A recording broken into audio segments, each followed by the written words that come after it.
And the worst thing was that it was unknown. Nobody knew who was Kiki, what was Kiki, what did it mean? That's the first question. What does it mean? And I said to him, it doesn't mean anything. So why did you pick Kiki's? And I said, because I like the name. I just saw it somewhere one day in a magazine long time ago, and I just thought it stuck in the back of your brain. And when we were looking for a name for a business, we wrote a list of potential names. And I promise you, I kid you not, 54 names on that list. I still got a list somewhere. And not one appealed to us. People were saying hit and run and eat and run and all sorts of names. Nothing grabbed us. And I said to my husband, what was that name that we saw one day? And I said, it's a very funky name. And he said, Kiki's. And we put it in and we said to everybody, how's the sound? And they can, weird. What does it mean? And we said, nothing. What does it stand for? Nothing. So I asked them, what does Wimpy stand for? Do you know? No, they don't know what Wimpy stands for. So I said, why does a name have to stand for something? It must be so funky that you remember it. It must be wacky that you can't forget it. And it must be short, so it's easy to remember, easy to carry on everything else. This problem was what color I was going to come up with. So at that time I was looking at the lemon, lime and lilac colors, you know, the fresh colors. And we put that together with the designing company and we said to them, okay, they said to me, Shamima, it looks like a health bar. Your food is not health bar stuff, you know. Let's play with the colors. So they took it in the red and blue, they took it in the orange and blue, they took it in the lilac, lime and this thing, colors. And one of us went into Overport City in the shopping mall and asked people what was their opinion, which colors did they like, you know. And this was just the first time I'm doing things like this, and it was absolutely amazing what people's reaction was. What you like is not what people like. So here we were like, I like lime, lemon, and lilac. People didn't want that. They reckon if you're talking restaurant, you're talking food, we want warm colors. So between all of us, then we said, okay, I said orange. I said, I want my lemon, I want the yellow, I want that yellow. So you're going to put yellow in it. So they put the yellow, the orange and the blue. So that's what you see now. It's a very colorful store. Then they decided to go with the polka dots and the arrows to make it funky.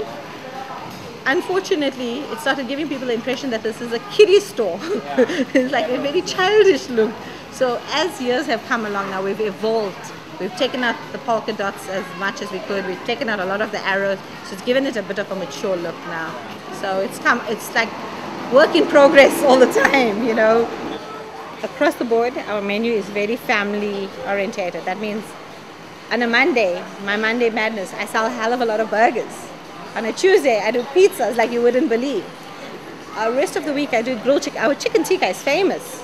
Absolutely famous. It's famous, you know, it's a chicken breast flame grilled on an open fire. I think the reason why I'm popular is that my food is healthy, it's tasty, and when I say healthy, it's not junk food. Because the only thing that's fried in the store is your chips. Every time something happens, people want to know, am I a drama queen in town? Because they've never seen any female have so much of dramas as I go through. I've had, 2 hijacks, 3 holdups, accidents. I've had death threats, kidnapping my kids for ransom. I've been through it all. I've been through the whole lot. And you just think, should you in business? Call it a day. This country is depressing, you know. You want to just retire, get out of the country or do something. When you recover from the experience, you think, oh, not everybody's the same. It's not my staff's fault that happened, you know. I owe it to them not to do that, not to close the doors and run away. I owe it to a lot of people and the generation to come. One year when we heard the children from Umbumbulu, the AIDS orphans, on radio I heard about the fact that they could not get water to the school area, and there was some tragic stories about the AIDS orphans there. So at that time Hashim Amla was making headlines. So I phoned him and I said to him, Hashim Amla, I need your help. The children in Umbumbulu need water. I'm prepared to sponsor the cricket bats. I need you to autograph it. We'll sell the cricket bats and we'll take that money and we'll do something about the water well. He agreed, and he had this beautiful saying on his cricket bat which he autographed, and we sold them at 50 Rand as miniature cricket bats. And we raised the money and we gave it for the AIDS orphan program. So, and I continually since then have been involved in helping the Islamic Relief. When they're doing their hampers, we sponsor the volunteers' meals. Whenever they need assistance, then we kind of become very much involved with the AIDS orphans. So my staff are very much aware that yes, they do not have the funds to contribute or to give charity, but their effort in the store makes a difference to somebody's life. You know, so that is how we all are involved in what we do.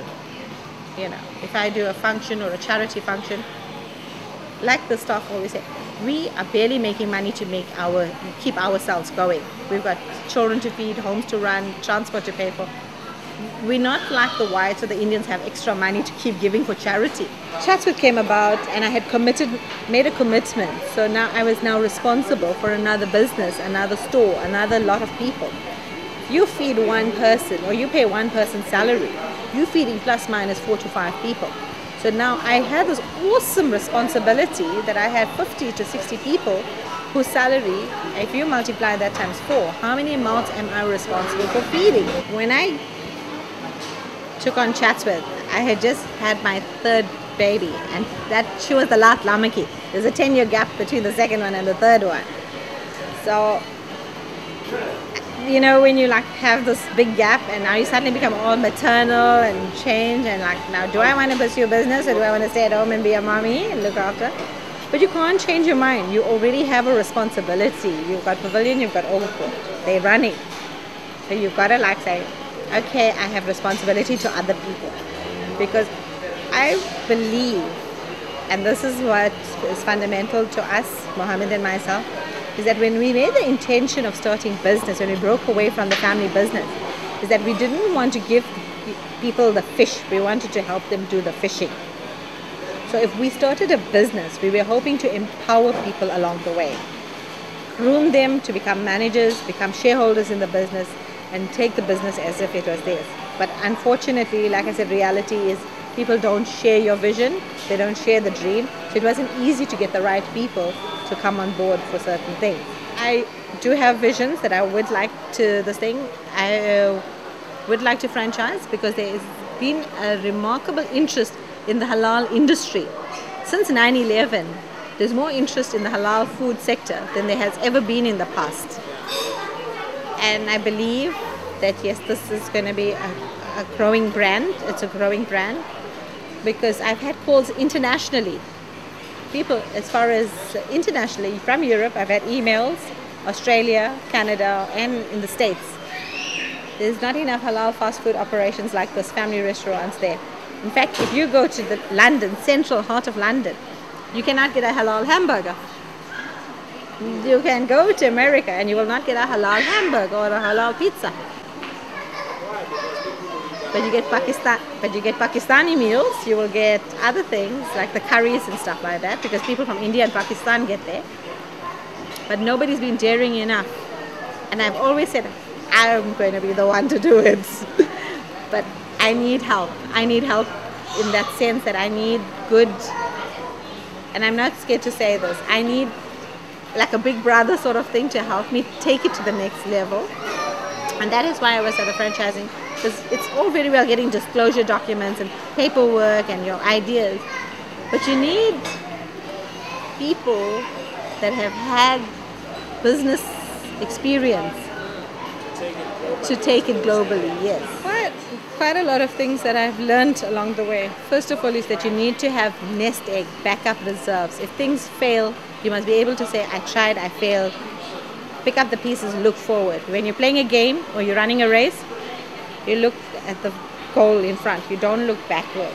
You lose. The people who look back keep feeling depressed and sorry for themselves. You can't go forward. You can't play the game looking backwards. Even when you're playing soccer, the object is to win.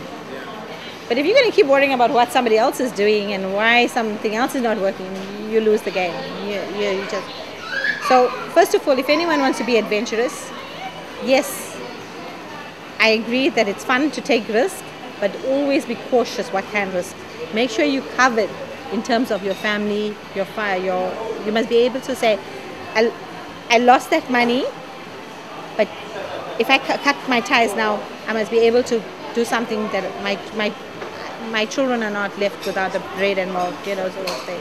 It's very easy to take risks, but you try not to put all the eggs in one basket, because that's scary. In this day and age with the recession, it is very, very scary for a lot of people.